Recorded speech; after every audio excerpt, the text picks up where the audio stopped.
Hello दोस्तों, hunted zone में आपको खुश आमदीद। अगर आप डर, खौफ और दहशत से भरी कहानियां सुनना पसंद करते हैं तो आप ठीक जगह पर हैं।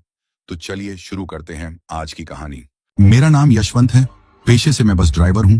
पिछले 15 साल से राजस्थान के अलग अलग इलाकों में बसें चला रहा हूं। मेरा ताल्लुक झुंझुनू जिले के एक छोटे से गांव से है। जिंदगी बसों के बीच बीती है और सफर की हर राह, हर मोड़ को मैंने अपने अंदाज से देखा है। बहुत कुछ देखा है, सीखा है और कुछ ऐसी चीजें भी देखी हैं जिनके बारे में सोचकर आज भी बदन में सिहरन दौड़ जाती है।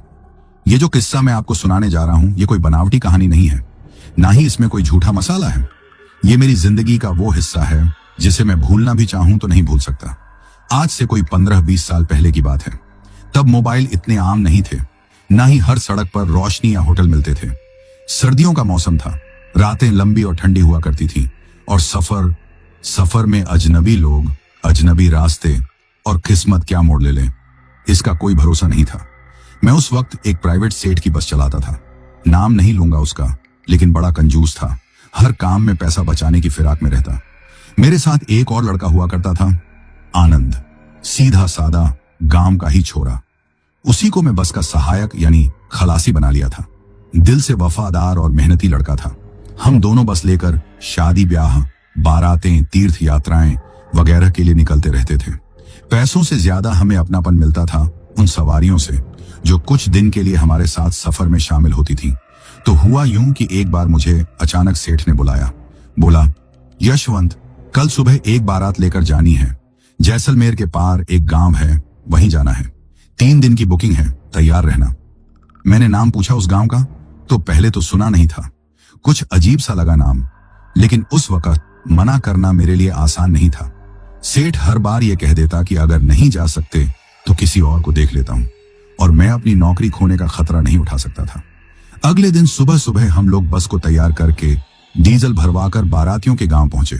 बड़ा गांव था, खाते पीते लोग, पूरा गांव सज धज कर तैयार था।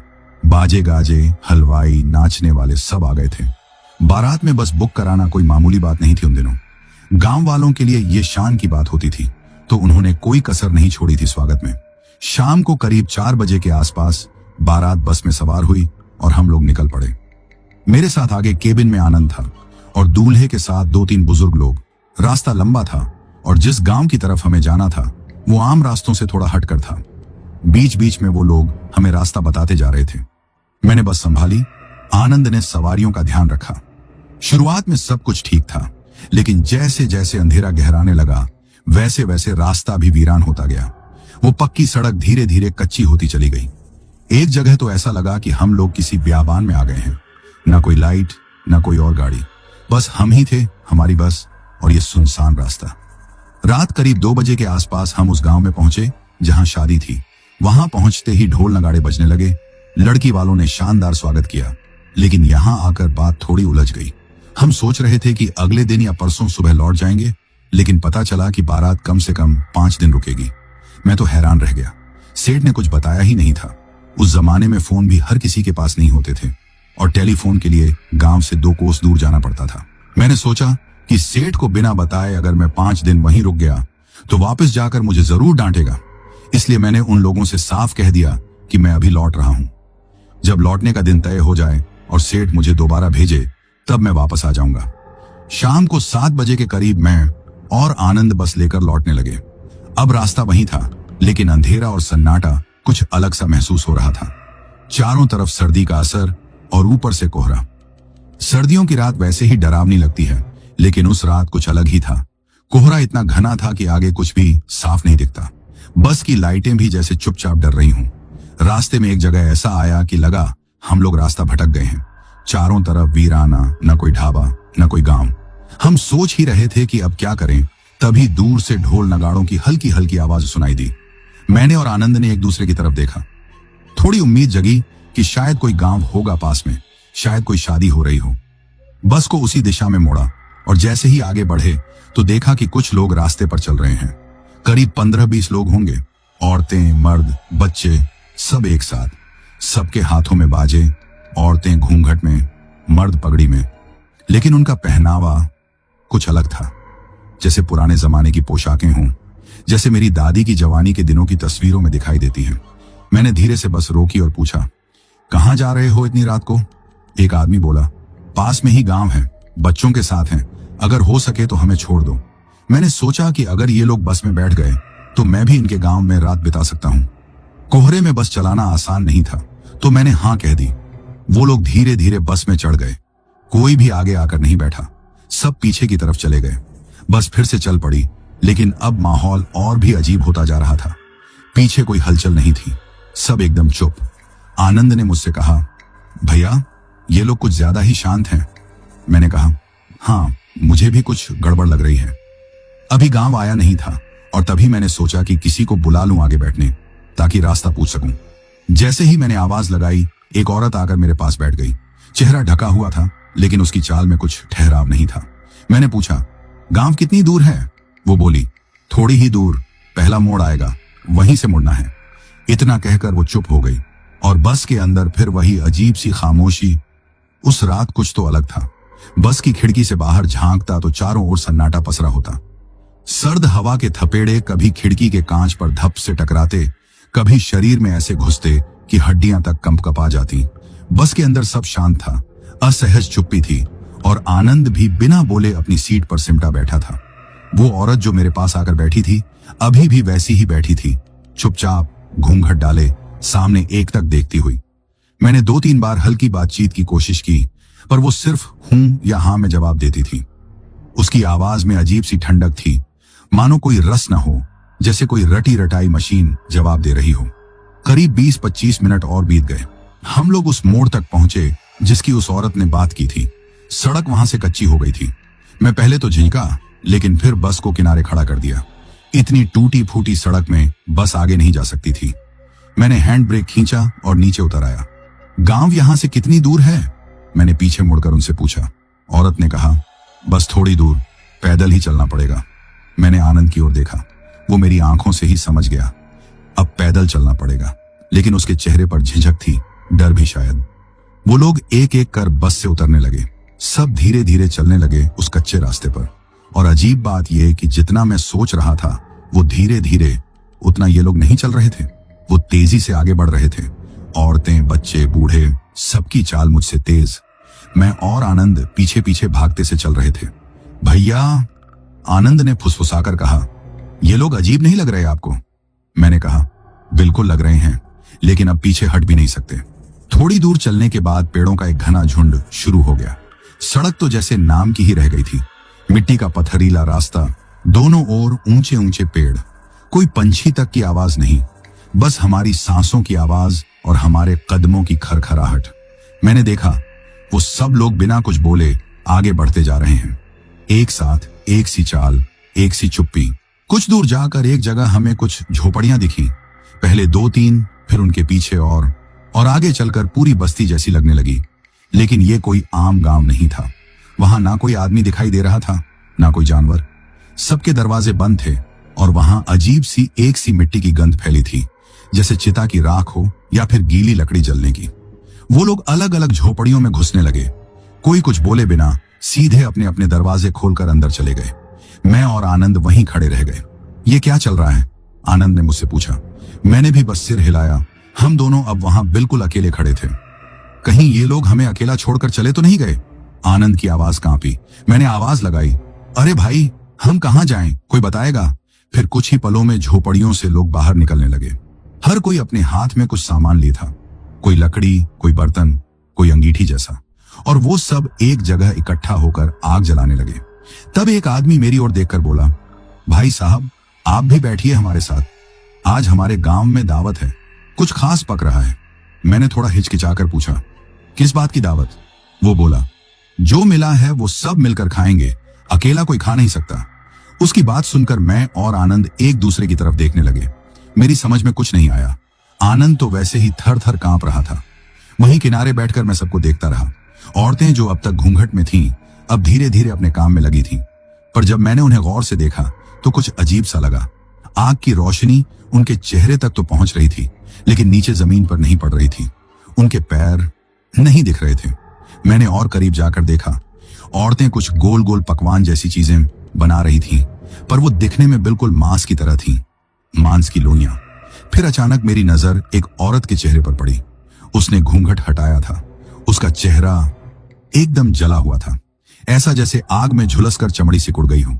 मैंने घबराकर दूसरी ओर देखा, वहां भी वैसा ही चेहरा, और अब ध्यान से देखने पर उनके पैर उल्टे थे। मैंने सुना था बचपन में मेरी नानी कहा करती थी, भूत चुड़ैल के पैर उल्टे होते हैं। उस वक्त मैंने उनकी बात पर हंसी उड़ाई थी, लेकिन आज वो बात मेरे सामने थी। मेरे बदन से पसीना बह निकला। आनंद ने भी देख लिया था और वो मेरा हाथ कसकर पकड़ चुका था। भैया भागें क्या? मैंने कहा। नहीं, अभी नहीं।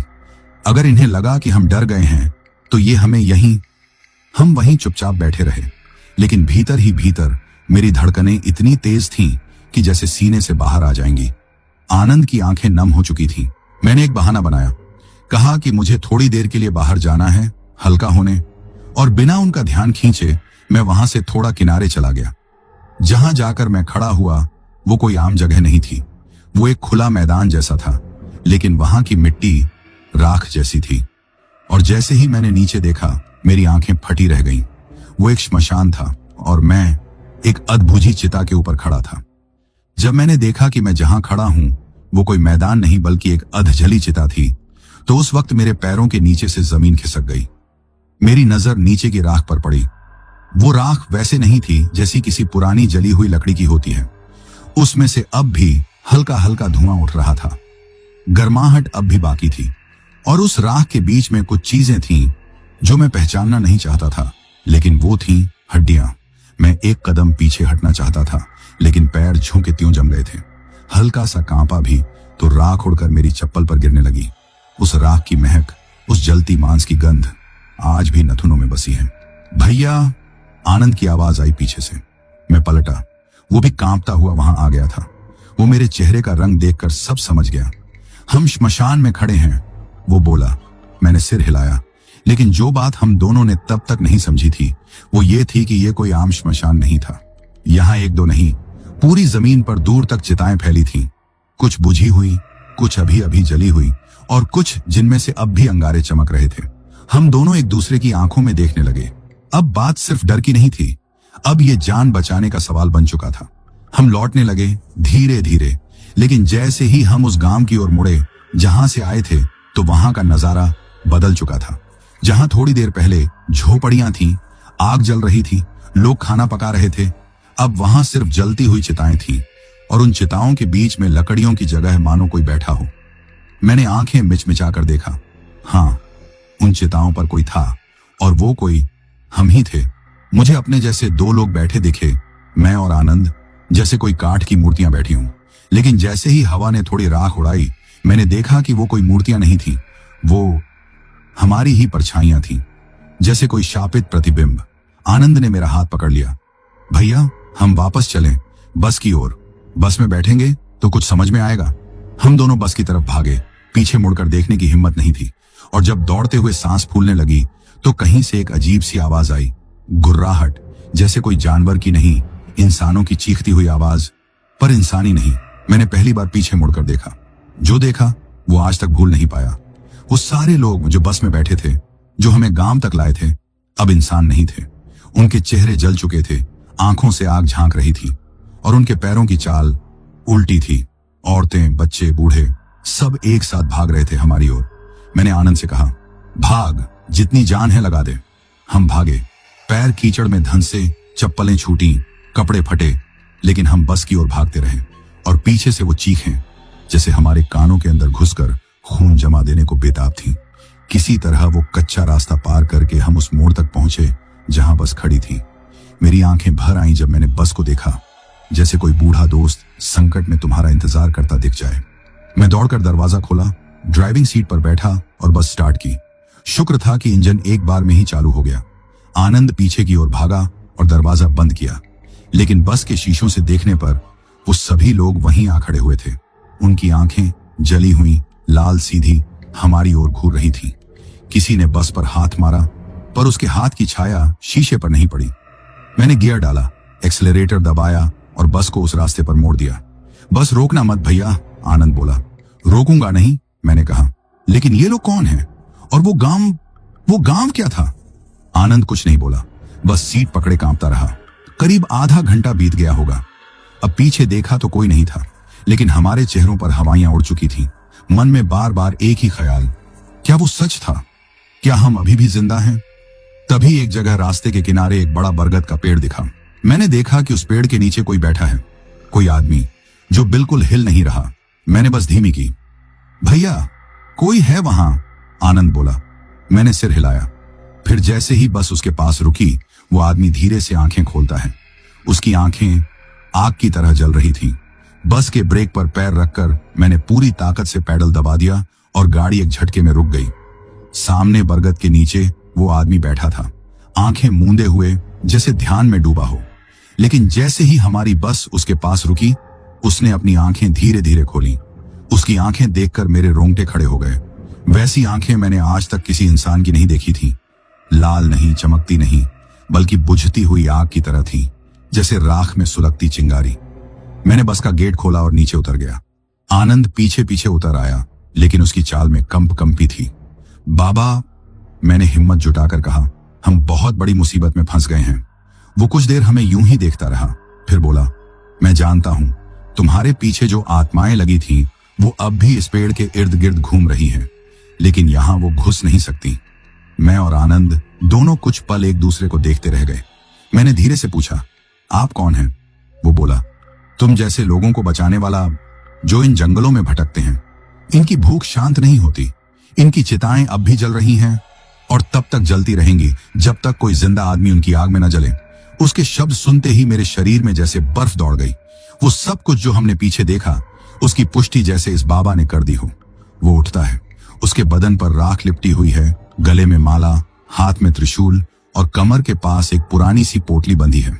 वो पोटली खोलता है और उसमें से कुछ सफेद राख जैसी चीज निकालता है। फिर वो हमारे चारों तरफ एक गोल घेरा बनाता है, मिट्टी पर उंगली से एक चक्र खींचता है और उसमें वो राख झोंक देता है। अब ये राख का घेरा है, जब तक तुम इसमें रहोगे वो तुम्हारा कुछ नहीं बिगाड़ सकते, उसने कहा।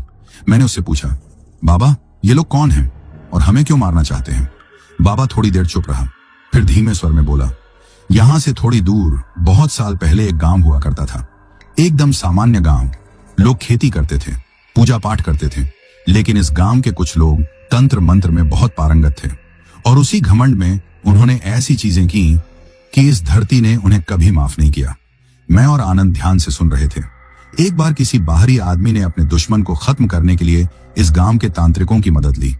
उन्होंने काली विद्या से उस लड़के पर कुछ ऐसा किया कि उसकी तिल तिल करके मौत हो गई। पर वो लड़का मरने से पहले अपने बाप से कह गया था कि अगर मेरी जान गई तो इस गांव की राख कभी ठंडी नहीं होगी। वो श्राप था और वो श्राप आज तक खत्म नहीं हुआ। बाबा ने एक लंबी सांस ली। जब गांव के सारे लोग एक रात को मर गए, एक अजीब बीमारी से या शायद तांत्रिक उलझन में, तो उनकी चिताएं एक साथ जलाई गईं। लेकिन आग बुझती ही नहीं थी, इसलिए हर एक की अलग चिता बनाई गई। लेकिन वो चिताएं आज तक जल रही हैं और उनकी आत्माएं, उन्हें मुक्ति नहीं मिली। मैंने कांपते हुए पूछा, तो वो लोग जो हमारी बस में बैठे थे, वो सब उसी गांव के भूत हैं। तुम्हें अपने गांव बुलाकर तुम्हारी चिता जलाने ही ले जा रहे थे। उस रात वो तुम्हें खा जाते, तुम्हारा मांस उनकी आग को और जलाता। आनंद बैठ गया जमीन पर। वो अब भी कांप रहा था। शायद उसकी हिम्मत जवाब दे चुकी थी। बाबा ने फिर से वो राख निकाली और हमारी जेब में थोड़ी थोड़ी भर दी। अगर वो दोबारा तुम्हारे पास आए तो ये राख अपने चारों तरफ बिखेर देना और कभी पलटकर मत देखना। पीछे की आवाजें तुम्हें बहकाने की कोशिश करेंगी, लेकिन पलटे तो गए। मैंने सिर हिलाया। अब बस में बैठो, बाबा बोला। मैं तुम्हारे साथ चलूंगा थोड़ी दूर तक, लेकिन जब मैं कहूं मुझे यहीं छोड़ देना। हम तीनों बस में बैठे। मैंने इंजन स्टार्ट किया। बाबा मेरे बगल में बैठा था और आनंद पीछे। अब बस फिर उसी सड़क पर दौड़ रही थी, लेकिन अब ऐसा लग रहा था जैसे रास्ता बदल चुका हो। वही रास्ता, वही पेड़, वही अंधेरा। लेकिन अब मेरे मन में एक और डर बैठ गया था कि कभी भी पीछे से कोई दरवाजा खटखटा सकता है। बाबा चुपचाप बैठा था, लेकिन उसके चेहरे पर ध्यान था, जैसे वो किसी मंत्र का जाप कर रहा हो। आधा घंटा बीत गया होगा। अचानक बाबा बोला, यहीं रोक दो। मैंने बस साइड में रोकी।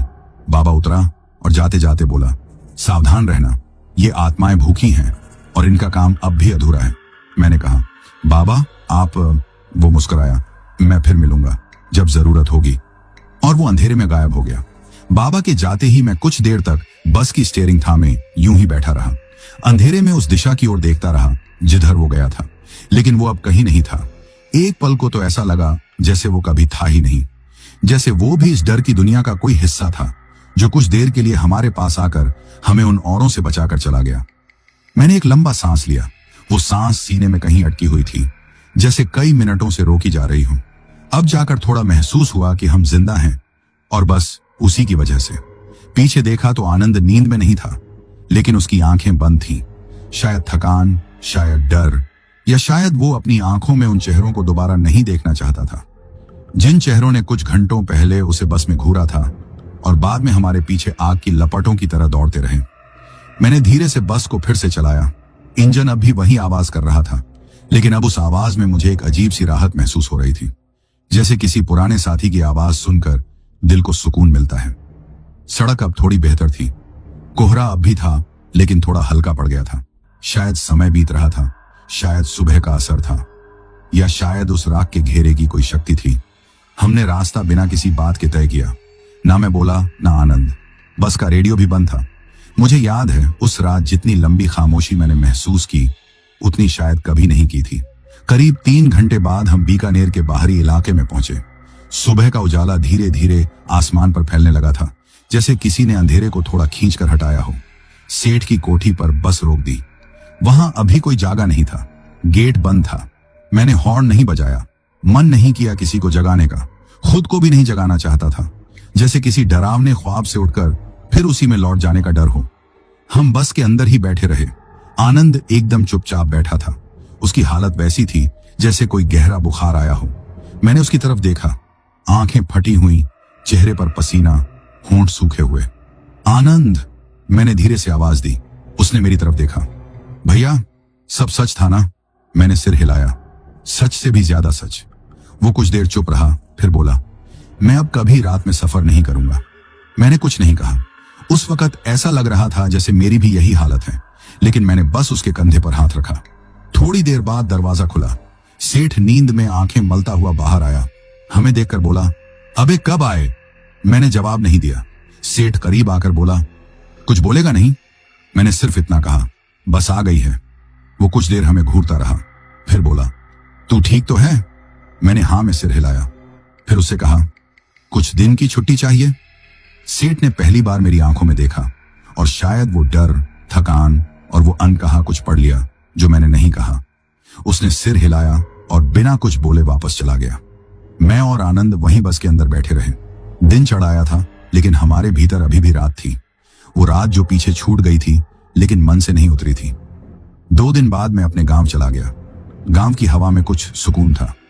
मां से मिलकर मन थोड़ा शांत हुआ, लेकिन नींद नहीं आई। रात को आंखें बंद करता तो वही चेहरे, वही जली हुई खाल, वही जलती चिताएं सब आंखों के सामने आ जाते। तीसरे दिन गांव के मंदिर गया।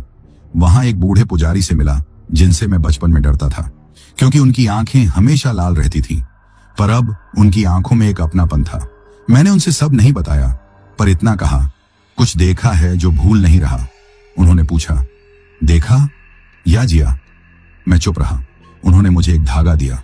कहा, इसमें तुलसी की माला बंधी है, इसे गाड़ी में टांग देना, रास्ते में ताजा नींबू मिर्च रखना और हर सुबह सूर्य को पानी देना। मैंने सब किया। वापस लौटा, बस दोबारा स्टार्ट की। आनंद नहीं आया। वो अब किसी और काम में लग गया था। मैं अकेले सफर पर निकलने लगा।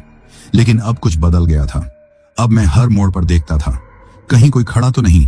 अब मैं रात के अंधेरे में पीछे की खिड़की से झांकता था, कहीं कोई बैठा तो नहीं। अब मैं हर मुसाफिर से पहले उसकी परछाई देखता था, कहीं उल्टी तो नहीं। और एक दिन मैंने फिर उसी रास्ते से गुजरना पड़ा, ना चाहते हुए। लेकिन जो वहां देखा वो कहानी अगली बार सुनाऊंगा, क्योंकि हर डर की एक परत होती है, और मेरी कहानी की अगली परत अभी खुली नहीं। कई महीने बीत चुके थे उस रात के बाद। वक्त बीतता गया, लेकिन कुछ चीजें वक्त के साथ मिटती नहीं, बल्कि और गहरी होती जाती हैं। जैसे किसी जख्म पर पुराना मवाद जम जाए तो वो सूखने की बजाय अंदर ही रिश्ता रहता है। मेरे लिए वो रात भी कुछ वैसी ही थी। मैं अभी बस चलाता था। हाँ, थोड़ा वक्त ले लिया था खुद को समेटने के लिए, लेकिन पेट तो रुकता नहीं। और ड्राइवर का जीवन वही, स्टीयरिंग, गियर, रास्ता, मुसाफिर। आनंद अब मेरे साथ नहीं था। वो नौकरी छोड़कर कहीं और चला गया। शायद वो मुझसे ज्यादा समझदार निकला, या फिर डर उसके अंदर मुझसे ज्यादा गहराई तक उतर गया था। अब मैं अकेला था। एक बार फिर शादी का सीजन आया। वही सर्दियों की ठंडी हवा, वही कोहरा और वही शादियों की बुकिंग। एक दिन सेठ ने आकर कहा, यशवंत, एक बारात है जैसलमेर के पास, जाना है? मैंने नाम सुना उस गांव का और दिल हल्का सा कांप गया। नाम वैसा नहीं था, लेकिन जमीन का इलाका वही था। रास्ता वही जो कई महीने पहले मुझे एक ऐसी जगह ले गया था जहां से शायद मैं जिंदा वापस नहीं लौटना चाहिए था। मैंने 2 सेकंड सोचा, फिर हामी भर दी। सेठ ने कहा, इस बार अकेले नहीं जाना पड़ेगा, एक नया लड़का भेज रहा हूं तेरे साथ, नाम है गुड्डू। मैंने बस इतना कहा, जैसा ठीक समझो। अगली शाम हम रवाना हुए। बारात रात को रवाना होनी थी और उसी रात हमें वहां पहुंचना था। रास्ता वहीं बीकानेर से जैसलमेर की ओर जाता हुआ सुनसान ट्रैक। शुरुआत में सब कुछ ठीक था, सवारियां खुश थीं, ढोलक बज रहा था, लोग गा रहे थे। लेकिन जैसे जैसे रात बढ़ती गई, रास्ते पर सन्नाटा छाता गया। गुड्डू लड़का नया था, उत्साही था, बारातियों में घुल मिल गया था। मैंने बस में रेडियो धीमा कर रखा था, लेकिन मन अंदर से खाली था, जैसे हर मील के पत्थर के साथ मन में कोई पुरानी आवाज लौट रही हो। और जब वो मोड़ आया, वही मोड़, वही टूटी फूटी सड़क, मेरा हाथ स्टीयरिंग पर जम गया। क्या हुआ भैया? गुड्डू ने पीछे से पूछा। मैंने कुछ नहीं कहा, बस गियर बदलते हुए कहा, यह रास्ता कुछ अलग है, ध्यान रखना। मोड़ से बस धीरे धीरे मुड़ी। कोहरा अब भी था, पर उतना नहीं जितना उस रात था। शायद मौसम अलग था, या शायद आज वो ताकतें सोई हुई थीं। लेकिन मेरा दिल कह रहा था, नहीं, सब कुछ वैसा ही है, सिर्फ दिखावे में बदला हुआ। कुछ दूर चलने के बाद हमें कुछ झोपड़ियां दिखाई दी। वो झोपड़ियां बिल्कुल वैसी थीं जैसी उस रात देखी थी। मैंने बस धीमी की और धीरे से साइड में रोक दी। गुड्डू बोला, भैया यहीं उतरना है। मैंने सिर हिलाया, लेकिन आंखें झोपड़ियों पर थीं। तू यहीं रुक, मैं देख के आता हूं, मैंने कहा और नीचे उतर आया। झोपड़ियों की तरफ बढ़ा। एक एक कदम भारी हो रहा था, दिल की धड़कन जैसे कानों में सुनाई दे रही थी। मैं जमीन को देखता जा रहा था, कहीं फिर वैसी ही राख ना हो या फिर कोई अधजली चिता ना दिखे। लेकिन इस बार जमीन सूखी थी, झोपड़ियां जली हुई नहीं थी। वहां हल्की रोशनी थी। 1-2 औरतें चूल्हे पर कुछ बना रही थीं, बच्चे खेल रहे थे। सब कुछ सामान्य सा लग रहा था। मैं थोड़ा नजदीक गया और एक बूढ़े से पूछा, यह गांव कौन सा है? उसने जवाब दिया, भीखारामपुर। नाम अलग था। मैंने पूछा, यहां कुछ पुराना गांव तो नहीं था पास में? कोई उजड़ा हुआ इलाका, कोई श्मशान?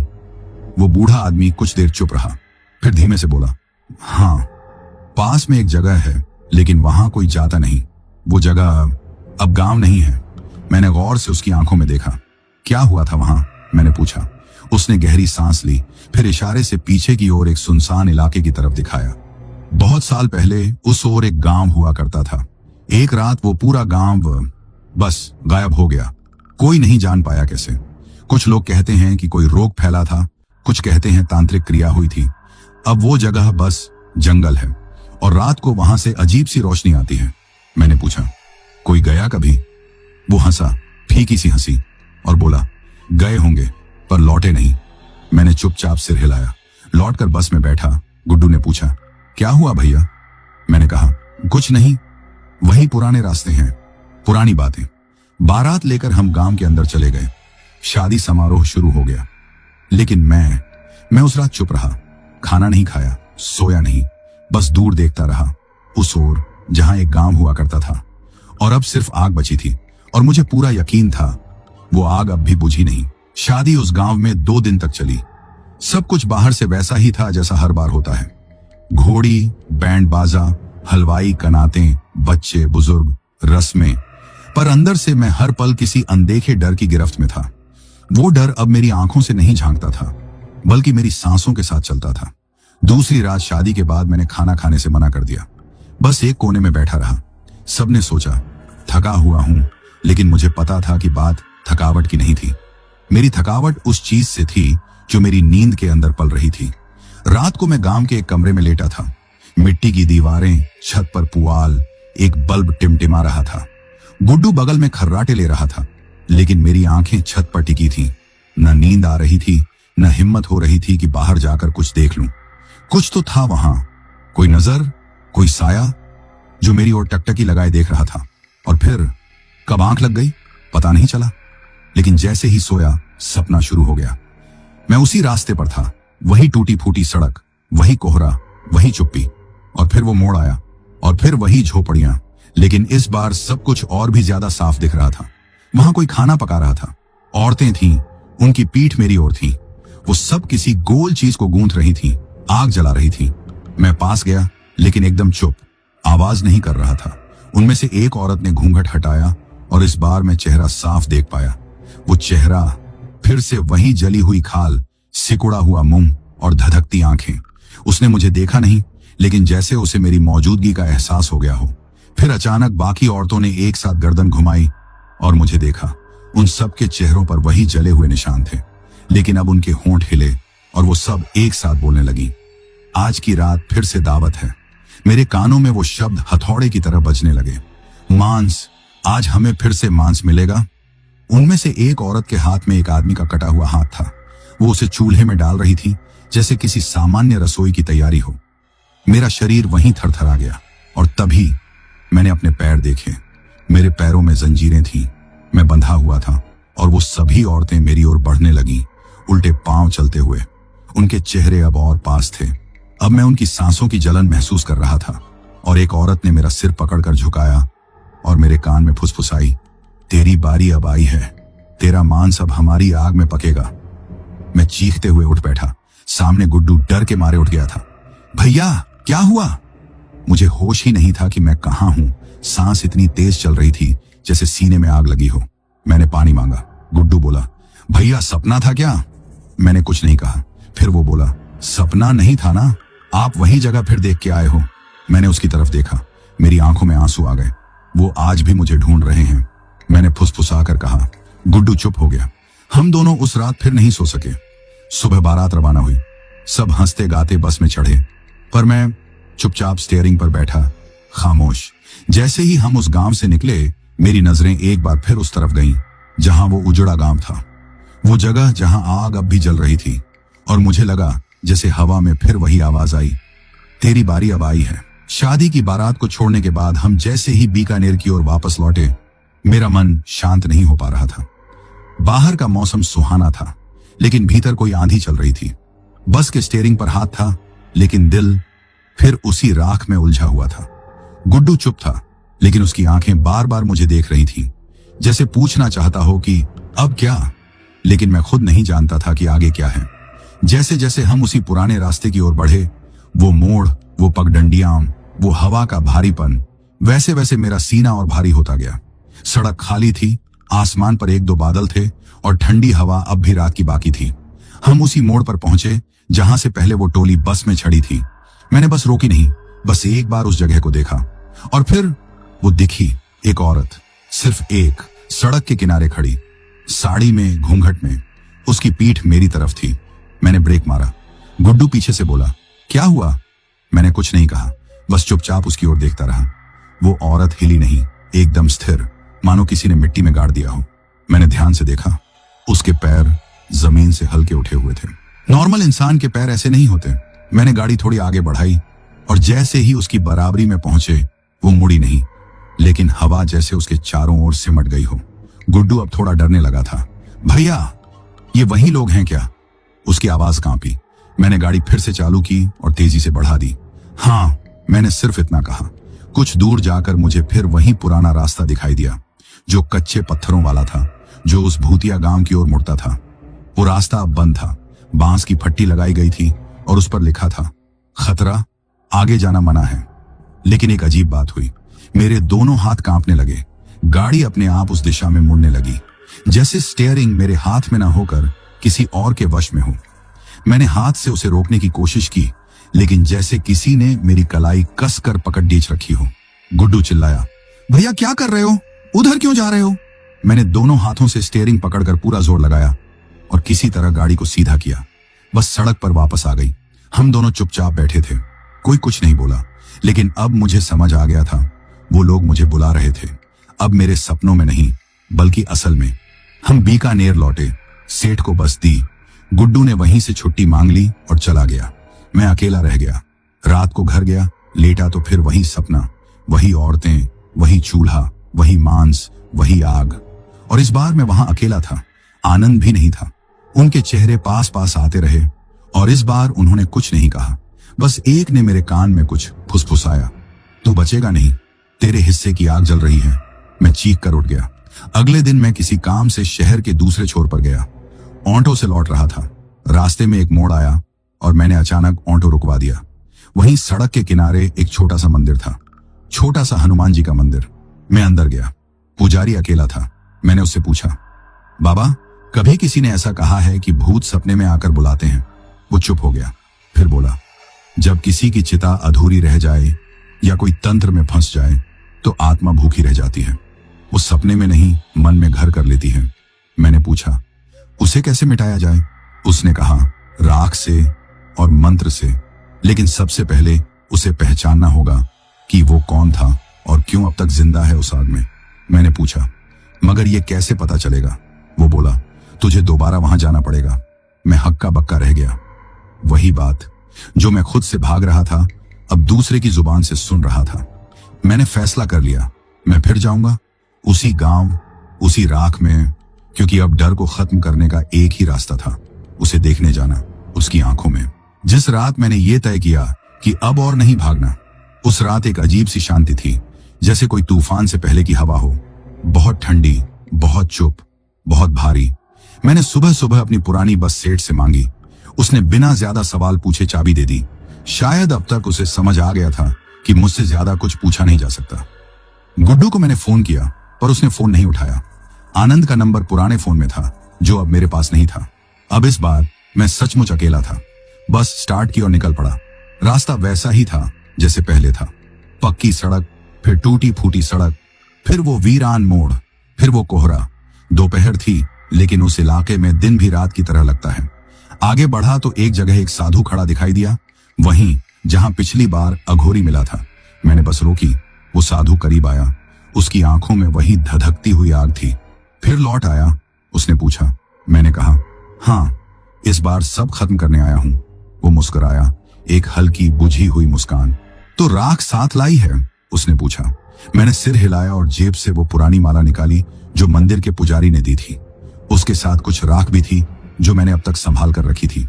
चल, उसने कहा, पर याद रख, भागना मत, नहीं तो वो पीछा करेंगे और इस बार पकड़ लेंगे। मैंने बस उसके पीछे पीछे गाड़ी चलाई। वो पगडंडी पर चल रहा था, नंगे पैर, बिना डरे। कुछ दूर चलने के बाद वो रुका, हाथ से इशारा किया, अब तू अकेला जाएगा। मैंने बस रोकी, हैंड ब्रेक खींचा और उतर गया। राख जेब में थी, माला गले में। मैंने कदम बढ़ाए और फिर वही जगह सामने आई। अब वहां झोपड़ियां नहीं थी, अब वहां सिर्फ राख थी, काली सूखी उड़ती हुई राख। हर ओर चिताएं थीं, आधी बुझी आधी जलती, और वहां कुछ लोग भी खड़े थे। मैंने जब ध्यान से देखा तो मेरी सांस अटक गई। वो सब वही थे, वही चेहरे, वही औरतें, वही जली हुई खाल, और इस बार मुझे देख रहे थे, मुस्कुरा रहे थे। और उनके बीच एक चेहरा और था, वो आनंद था।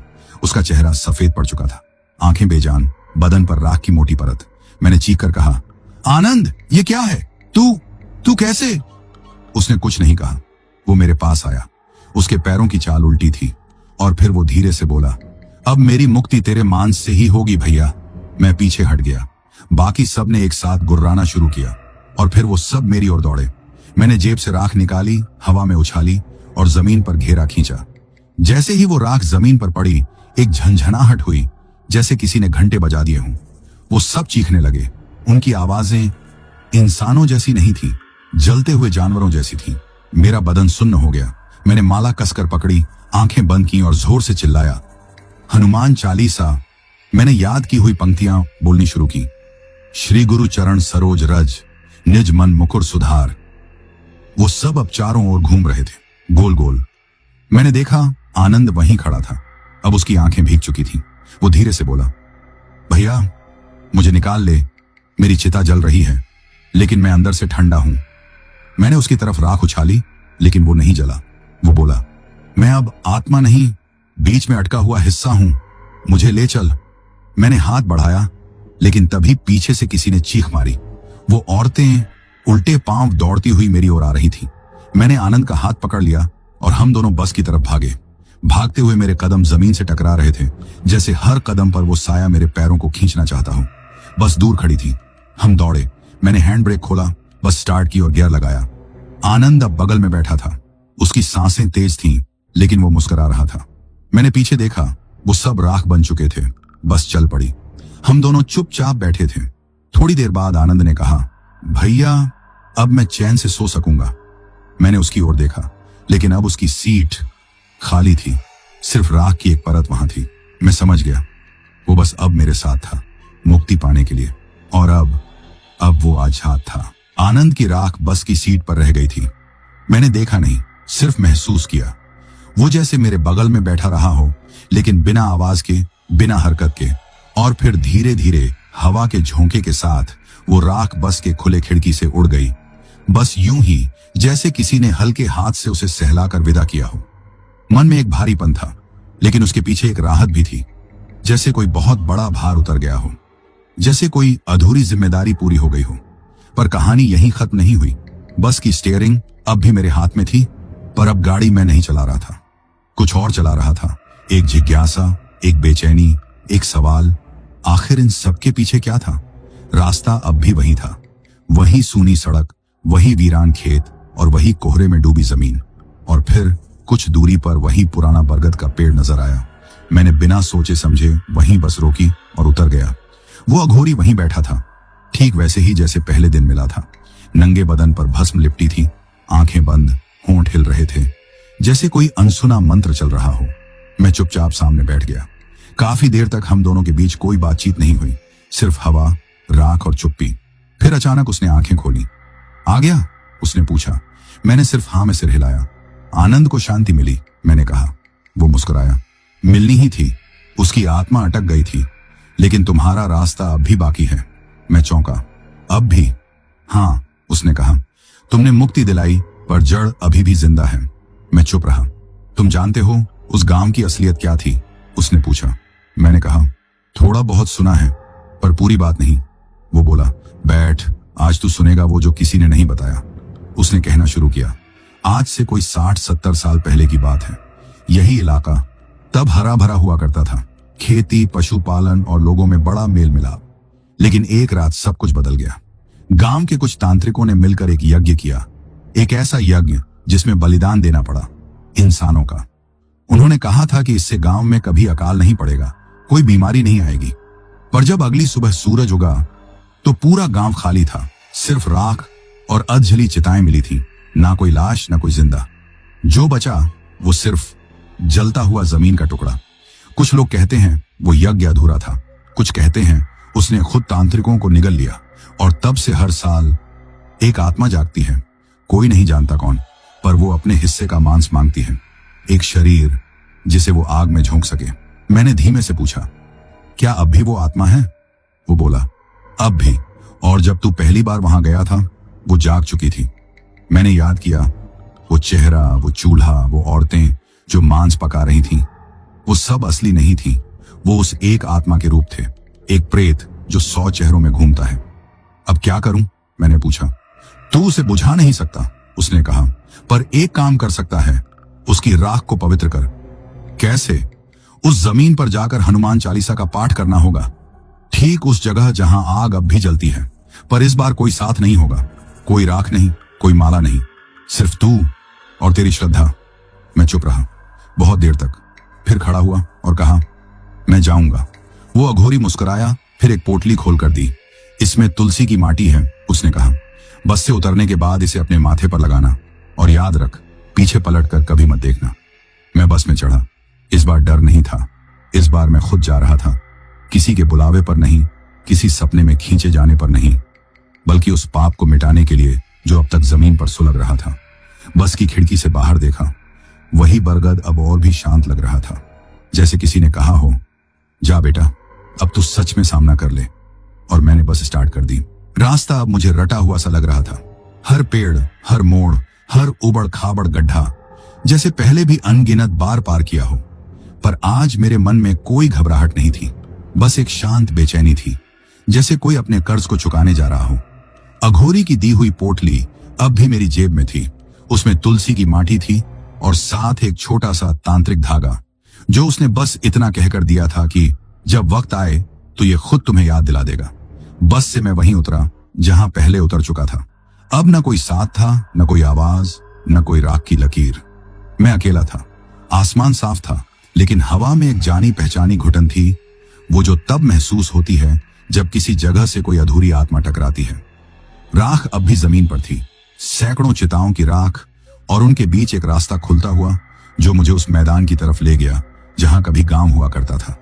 मेरे कदम अब खुद चल रहे थे, कोई डर नहीं, लेकिन आंखें अब भी सतर्क थीं। और जैसे ही मैंने उस अधजली जमीन पर पैर रखा, वो फिर से शुरू हुआ। चारों ओर हवा तेज हो गई, कोहरा घना हो गया, और फिर वो आवाजें। तेरी बारी आई है। मैं रुका नहीं, जेब से तुलसी की माटी निकाली, माथे पर लगाई और हाथ जोड़कर वहीं खड़ा हो गया। AUM श्री हनुमते नमः। मुंह से खुद ब खुद शब्द निकलने लगे। मंत्र नहीं, बस भक्ति थी। अब कोई पुराना पाठ याद नहीं कर रहा था। मैं अपने डर से, अपनी आंखों से कह रहा था, अब बहुत हुआ। और तभी सामने एक आकृति उभरी, पहले धुंधली, फिर साफ। वो वही औरत थी जिसे मैंने पहले कई बार देखा था। जली हुई खाल, उल्टे पांव, आंखों से लपटें। वो मेरे सामने आई और बोली, क्यों आया है? मैंने कहा, मैं आया हूं आग बुझाने। उसने हंसी जैसी कोई चीज निकाली और बोली, जिस आग से हम बने हैं उसे कोई नहीं बुझा सकता। मैंने आंखें बंद की और पहली बार मुझे वो सब दिखा जो आज तक सिर्फ अफवाह थी। गांव का एक दृश्य, शाम की आरती, बच्चे खेल रहे थे, औरतें कुएं से पानी भर रही थीं। तब एक तांत्रिक आया, हाथ में कोई किताब थी। उसने सरपंच से कहा, अगर चाहते हो कि यह गांव कभी सूखा ना देखे तो बलिदान देना होगा। सरपंच लालच में राजी हो गया। रात को 7 जवान लड़के, 2 औरतें और एक नवजात बच्चा चुपचाप उठा लिए गए। चुपचाप, बिना किसी को बताए, तंत्र के लिए। शमशान में यज्ञ हुआ, उनकी बलि दी गई, लेकिन वो यज्ञ अधूरा रह गया। तांत्रिक मरा नहीं, पर उसकी आत्मा बढ़ गई उन सबके शरीरों में जिनकी बलि दी गई थी। और तब से वो सब जीवित नहीं, लेकिन मिटे भी नहीं। हर साल वो आत्मा एक बार फिर से शरीर मांगती है ताकि खुद को पूरा कर सके। मांस, आग, चूल्हा, वो सब सिर्फ एक प्रतीक है। असल में ये कोई भूत नहीं है, ये अधूरी आत्माएं हैं। मैंने आंखें खोली। वो औरत अब और पास आ गई थी। उसकी सांस अब मेरे गाल पर लग रही थी, गर्म, जलती हुई। मैंने जेब से धागा निकाला और उस राख पर फेंका। एक विस्फोट जैसी आवाज आई। हवा एकदम थम गई और उस औरत ने पीछे हटते हुए कहा, तेरे जैसा कोई पहले नहीं आया था जो डर कर नहीं, समझ कर आया हो। उसकी आंखों से आंसू बहने लगे। नहीं, लपटे नहीं, सचमुच के आंसू। उसकी आवाज बदली। अब वो औरत की नहीं, एक बच्ची की थी। हमें बस कोई चाहिए था जो समझे कि हम भूत नहीं हैं, हम बस अधूरी कहानियां हैं। और फिर वो जलने लगी। नहीं चीखी, नहीं भागी, बस जलती रही। आत्मा की आग से नहीं, मुक्ति की लौ में। चारों ओर की राख उड़ने लगी। कई परछाइयां एक एक कर आसमान की ओर उठी, बिना शोर, बिना डर, सिर्फ शांति। और फिर एकदम सन्नाटा। जमीन ठंडी हो गई, कोहरा छोड़ गया और पहली बार मुझे वहां घास उगती दिखाई दी। मैं वापस लौटा। वो बरगद अब हरियाली में डूबा हुआ था।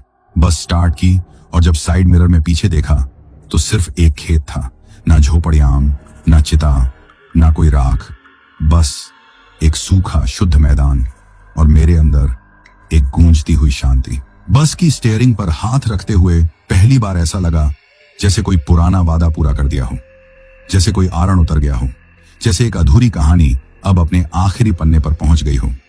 रास्ता अब जाना पहचाना था, लेकिन अब डर नहीं था। वो मोड़, वो कोहरा, वो वीराना, सब अब सिर्फ भूगोल के हिस्से लग रहे थे, न कि किसी प्रेतलोक के। बीकानेर की ओर लौटते हुए मन बहुत हल्का था, लेकिन साथ ही एक अजीब खामोशी भी थी, जैसे किसी बुरी आत्मा की नहीं, बल्कि अपने ही भीतर के डर के चले जाने की, जो चीखते नहीं, बस चुपचाप मन में बैठे रहते हैं। जैसे जैसे शहर पास आता गया, हवा भी बदली। ट्रैफिक, शोर, लोग, दुकानें, सब कुछ वापस सामान्य जैसा लग रहा था। पर मेरे भीतर अब कुछ भी पहले जैसा नहीं था। मैंने बस सेठ की कोठी के बाहर लगाई, चाबी लेकर अंदर गया। सेठ अखबार पढ़ रहा था। मुझे देखकर वो चौंका। अबे कहां चला गया था? 2 दिन से कोई अता पता नहीं, फोन भी बंद। तुझे ढूंढने का मन कर रहा था पुलिस से। मैंने सिर्फ चुपचाप चाबी उसके सामने रख दी। उसने मेरी शक्ल देखी, फिर चुप हो गया। ठीक तो है ना तू? उसने पूछा। मैंने सिर हिलाया, लेकिन वो आंखें जो मैं रोज आईने में देखता था अब वैसी नहीं रही थी। उनमें एक धुंध थी, एक झील जैसी गहराई जिसमें कोई झांके तो अपना अक्स भूल जाए। छुट्टी चाहिए कुछ दिन, मैंने कहा। वो कुछ बोलता उससे पहले ही मैं पलटकर निकल आया। गांव लौटा। माँ ने पूछा, चेहरा काला क्यों लग रहा है रे, बीमार है क्या? मैंने मुस्कुरा दिया। नहीं, अब तो ठीक हूं, मैंने जवाब दिया। उस रात पहली बार मैंने चैन की नींद ली। ना कोई सपना, ना कोई दौड़ती आत्मा, ना कोई जली हुई औरत, सिर्फ गहरी नींद। अगले दिन गांव के मंदिर गया। पुजारी मुझे देखकर मुस्कुराया। अच्छा लग रहा है तुझे देखकर, उसने कहा। चेहरा हल्का हो गया है। मैंने कहा, वो आत्माएं अब नहीं हैं। उसने आंखें बंद की। अब नहीं। तू गया था वहां? मैंने सिर हिलाया। आत्माओं को कोई भगा नहीं सकता, लेकिन समझा सकता है। पुजारी ने प्रसाद दिया और कहा, तू अब डर के उस पार पहुंच गया है बेटा। अब तेरे भीतर जो है वो कोई प्रेत नहीं, बस याद है। मैंने वही प्रसाद हाथ में लिया और मंदिर की सीढ़ियों पर बैठ गया। धूप थी, तेज लेकिन शांत। पर कहानी यहीं खत्म नहीं हुई। 3 दिन बाद शहर से एक पुलिस वाला गांव में आया। उसने मेरे बारे में पूछा। मुझसे मिलने आया। आप ही यशवंत हैं? उसने पूछा। मैंने हाँ में सिर हिलाया। उसने एक फाइल निकाली। उसमें कुछ तस्वीरें थीं।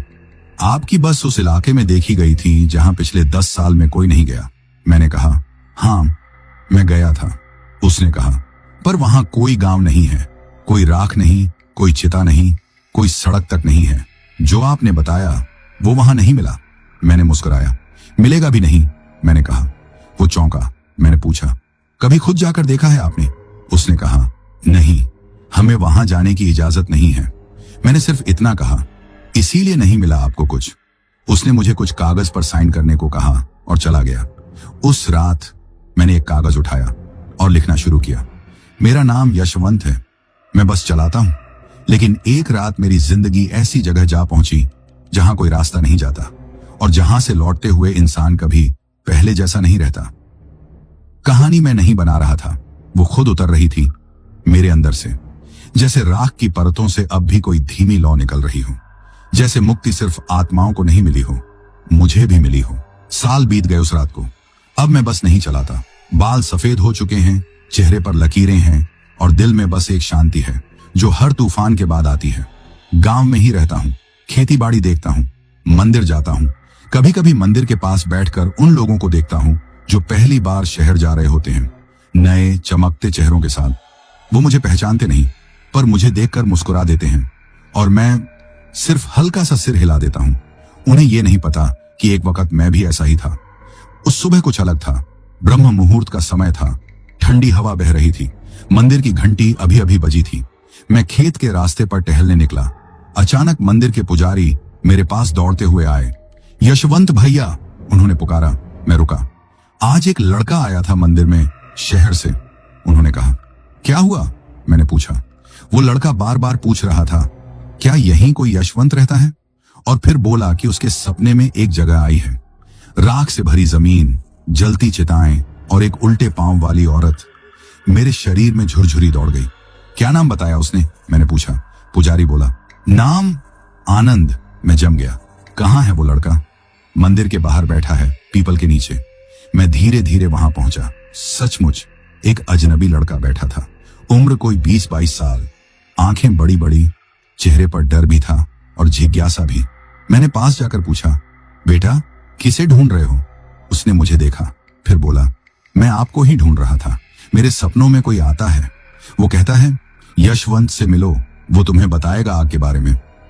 मैंने उसकी आंखों में देखा, वही सवाल, वही बेचैनी जो कभी मेरी आंखों में थी। मैं चुप रहा। फिर बोला, तुमने क्या देखा? उसने कहा, एक जगह जली हुई चिताएं और एक औरत जो कहती है तेरी बारी आई है। मैंने आंखें बंद की। सब कुछ लौट आया। वो आवाज, वो मोड़, वो आग। पर मैं मुस्कुराया। तुम्हारा नाम क्या है? मैंने पूछा। उसने कहा, आनंद। मेरे अंदर एक हुक सी उठी। क्या ये वही आत्मा है जो जन्म लेकर वापस आई, या बस कोई संयोग, या एक नई शुरुआत? मैंने उसके कंधे पर हाथ रखा और कहा, चिंता मत करो बेटा, जो देखा है वो सपना नहीं, एक आवाज है, और मैं तुम्हें उस आवाज की भाषा समझा सकता हूं। वो बोला, मैं डरता हूं। मैंने कहा, डर जरूरी है, लेकिन उससे भागना नहीं, उसकी आंखों में देखना जरूरी होता है। वो चुप रहा, फिर धीरे से बोला, आप वहां चलेंगे मेरे साथ? मैंने आकाश की ओर देखा। वहां कुछ नहीं था, पर एक हल्की सी राख की परछाई हवा में तैर रही थी। मैंने कहा, हाँ बेटा, मैं एक आखिरी बार चलूंगा। कुछ कहानियां कभी खत्म नहीं होती।